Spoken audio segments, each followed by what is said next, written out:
Olá, vamos direto ao ponto hoje para a gente desvendar uma norma que, olha, tá mudando o jogo da inteligência artificial, a ISO 42001. Seja para uma organização que desenvolve IA ou para aquela que só utiliza, entender essa norma é fundamental. É a chave para navegar nesse cenário de um jeito mais seguro, mais estratégico.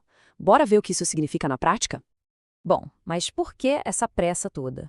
Por que a gente precisa de uma norma para IA justamente agora? A resposta, sabe, está numa balança. De um lado, a gente tem uma oportunidade gigantesca, do outro, surgem riscos completamente novos que precisamos aprender a gerenciar. E não dá para duvidar do potencial. A própria introdução da norma já diz com todas as letras: a inteligência artificial deve ser um dos principais motores da economia. A gente está falando de uma transformação, assim, profunda, em todos os setores, com um poder de inovação que é imenso.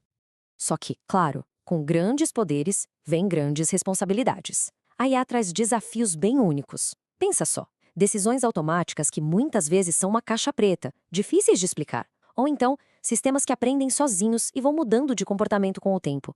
Isso acaba gerando questões sociais e éticas totalmente novas e bem complexas. Então, a grande pergunta que fica no ar é: como é que a gente pode inovar com IA, aproveitar todo esse potencial dela, mas de um jeito seguro e responsável? É exatamente nesse ponto que a ISO 4201 entra em cena.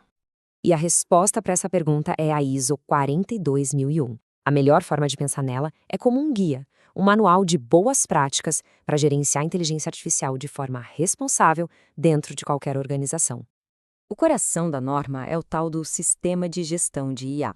E olha, isso não é um software ou uma ferramenta que se compra, não. É um conjunto de coisas que se conectam, políticas, objetivos, processos, que uma organização monta para usar a IA de um jeito estruturado e que faça sentido com as suas metas.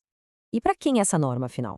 Basicamente, para todo mundo. Qualquer organização, não importa o tamanho ou o setor, que ou desenvolve ou simplesmente usa produtos que têm IA. Ou seja, se uma empresa cria uma IA ou só usa uma ferramenta de IA no dia a dia, essa norma foi pensada para ela. E aqui é super importante esclarecer um ponto.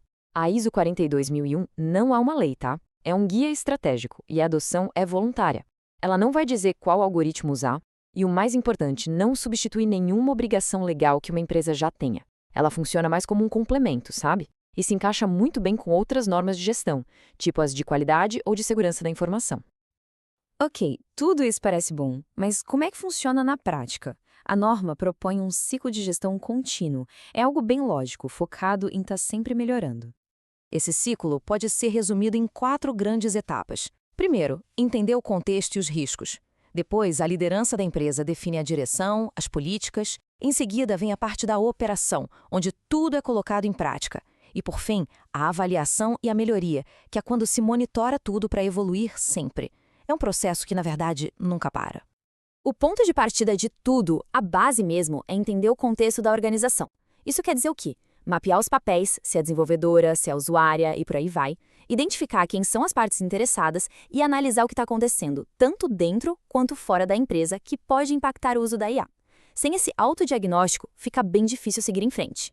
Agora, atenção aqui, porque esse é um dos pontos mais importantes, um requisito obrigatório mesmo: a avaliação de impacto do sistema de IA. As organizações precisam, de forma oficial, analisar e documentar as possíveis consequências dos seus sistemas nas pessoas e na sociedade. Isso não é opcional, é mandatório.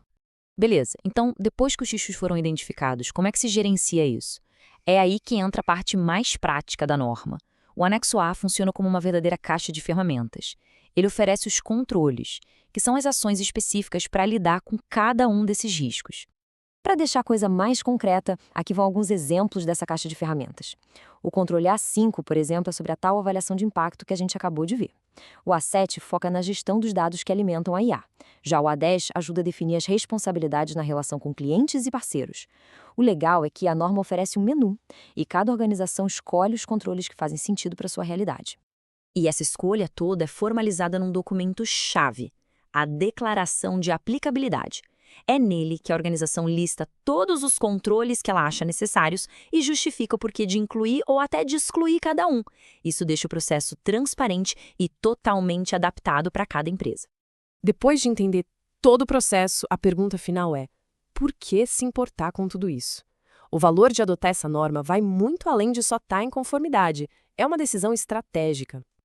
Adotar a ISO 42000 é muito mais do que ter um selo na parede. Significa construir confiança com clientes, parceiros e reguladores, mostrando um compromisso de verdade com a responsabilidade.